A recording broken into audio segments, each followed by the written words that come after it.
it seems to me that one of the things that's being left out of the debate about interest rates is the role of government. So we're all saying, oh, the Reserve Bank's made a terrible mess, or depending on your position on it, it's got to get this thing under control. Nobody is holding governments to account for overspending. I agree with him completely. So you've got, if you like, two arms of officialdom in conflict with one another. And well, the see, media, there's almost this they were in lockstep in 2008, as I said, easy money, fiscal stimulation. They were in lockstep in 2020, easy money, fiscal stimulation. Now, inflation takes off, as it always will if your money is too cheap and too easy, right? Inflation.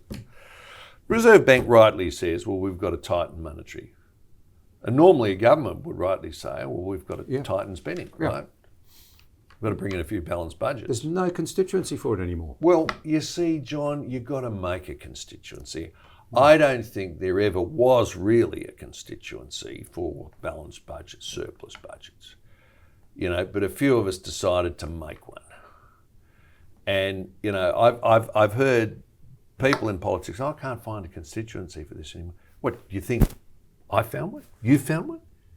We went out there and we spoke to people. We talked to them about why this was a problem. We created a constituency.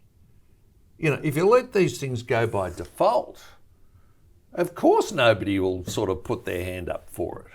We're talking about these upcoming expenses. Interest rates are most rapidly growing, the interest cost of the debt. You've got others, you've got an out-of-control NDIS, which might as well have been designed to booby-trap the future taxpayers. I'm not saying the objectives weren't right, but talk about badly designed. You've got expenditures everywhere with demands for more.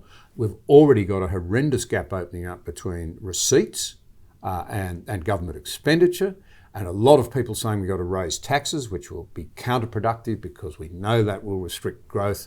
Then in the midst of all of this, now we're saying, the left particularly is saying, we can't afford these submarines. I just sort of think, frankly, at a 300 million, what price freedom for a start? But we spent more than that in 1 year on COVID. Yeah, well, it's 300 billion over 30 years. Yeah, in out dollars.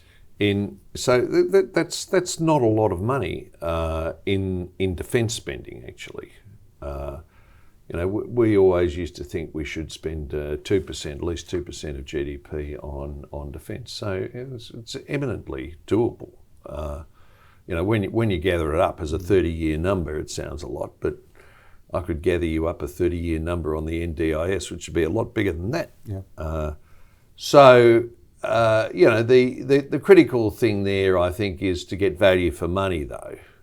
This is the one, I'm in favour of the nuclear subs, but the one thing I learnt in doing defence acquisition over a long period of time is, they don't necessarily come on time, these things. They don't necessarily come in on budget. And I think there's got to be a lot of rigour and a lot of discipline around the delivery of that.